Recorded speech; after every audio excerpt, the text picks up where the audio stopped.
Shalom, selamat pagi saudara yang dikasihi Tuhan. Selamat memasuki hari yang baru di awal minggu ini. Kiranya saat ini saudara sekalian dalam keadaan baik dan diberkati Tuhan. Sebelum kita mendengarkan firman Tuhan dan renungan, marilah kita berdoa. Tuhan Allah Bapa yang Maha Kasih, kami sungguh bersyukur atas kebaikan dan kemurahan-Mu, karena Engkau Tuhan yang selalu memberkati dan melindungi kami, sehingga kami pada pagi hari ini dalam keadaan baik. Terima kasih Tuhan atas setiap penyertaan-Mu, sehingga kami selalu merasakan pertolongan Tuhan. Jika saat ini kami akan mendengarkan sabda firman-Mu, kami memohon Tuhan mengurapi kami dengan Roh Kudus-Mu, agar kami dapat mengerti dan mempunyai pemahaman yang benar akan apa yang Tuhan sampaikan kepada kami melalui firman-Mu. Terima kasih Tuhan. Di dalam nama Tuhan Yesus Kristus, kami sambut berkat firman Tuhan. Amin. Saudara yang dikasihi Tuhan, bacaan firman Tuhan saat ini diambil dari kitab Efesus 6 ayat yang keempat. Demikian sabda Tuhan. Dan kamu bapak-bapak, janganlah bangkitkan amarah di dalam hati anak-anakmu, tetapi didiklah mereka di dalam ajaran dan nasihat Tuhan. Tema renungan saat ini adalah jangan menjauh. Saudara yang dikasihi Tuhan, ada seorang penulis buku pernah mengalami tekanan karena banyaknya urusan dan kesibukan, sehingga semua pekerjaan harus diselesaikan dalam waktu yang singkat. Hal ini akhirnya sangat mempengaruhi cara bersikap terhadap anggota keluarganya. Waktu yang sering mendesaknya untuk melakukan segala sesuatu serba cepat dan terburu-buru sangat mempengaruhi sikapnya. Keadaan yang dialami ini akhirnya berdampak bahwa ia sering membentak anak dan juga istrinya.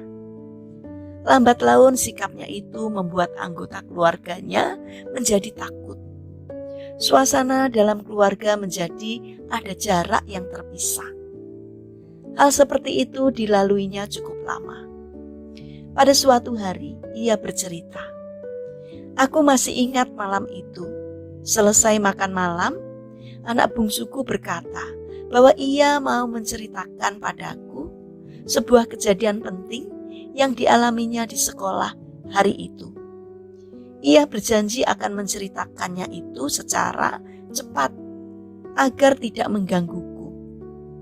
Menyadari sikapku yang membuat seisi rumah menjadi takut, aku kemudian berkata, 'Sayang, kau tidak perlu menceritakan secara cepat.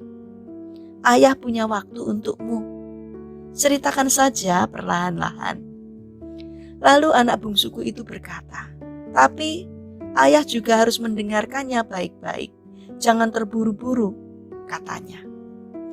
Saudara yang terkasih, kadang atau bahkan sering kita tidak menyadari melalui sikap kita, orang lain menjadi takut dengan kita.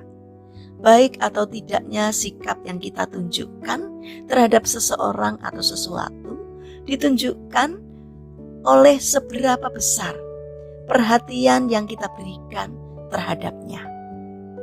Jika perhatian yang kita berikan untuk pekerjaan atau kegiatan kita lebih besar daripada orang-orang yang ada di sekitar kita, maka kita akan merasa kesal ketika mereka meminta waktu kita, atau ketika kita akan memberikan waktu kita kepada mereka. Kita hanya akan melakukannya dengan setengah hati. Hati-hati jika kita sudah mengalami tanda-tanda seperti itu. Keluarga bisa hancur karena kesibukan kita, karena kita akan cenderung mengabaikan mereka. Saudara yang terkasih, kapan terakhir kita berbincang-bincang tentang pekerjaan, sekolah, atau cerita masa lalu kepada orang-orang yang kita kasihi dalam keluarga kita? Apakah kita menanggapinya dengan sungguh-sungguh dan memberikan waktu kita sepenuhnya untuk mereka?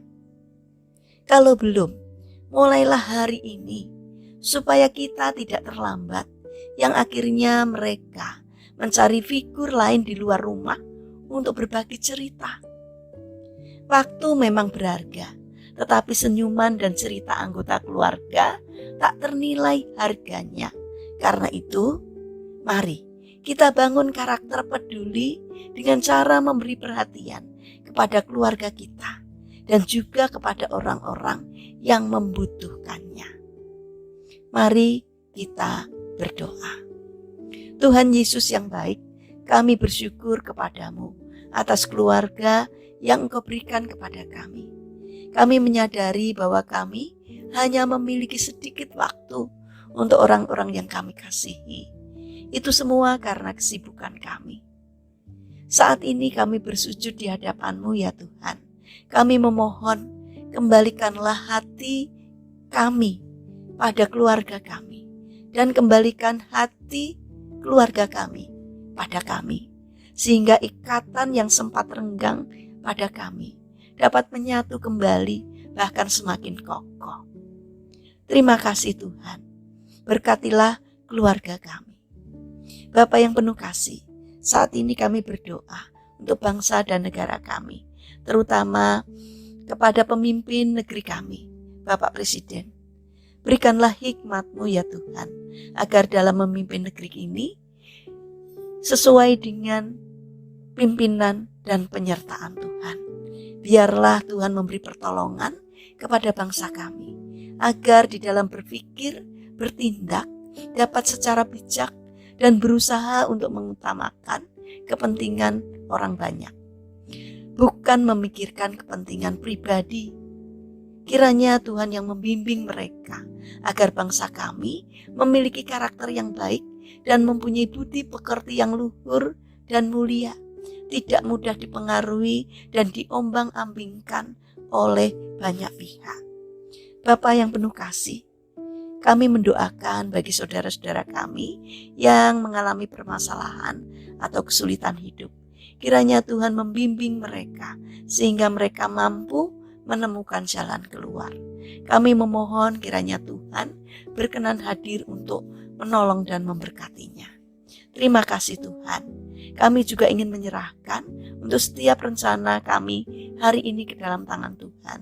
Sertai, tolong dan berkati kami ya Tuhan. Kami berdoa juga untuk saudara-saudara kami yang terbaring sakit. Kami mohon kiranya Tuhan hadir untuk menjamah dan menyembuhkannya. Terima kasih Tuhan atas setiap kebaikan-Mu. Dalam nama Tuhan Yesus Kristus kami berdoa. Amin. Puji Tuhan, saudara yang terkasih, kiranya firman Tuhan dan renungan hari ini dapat menjadi berkat bagi kita semua. Haleluya.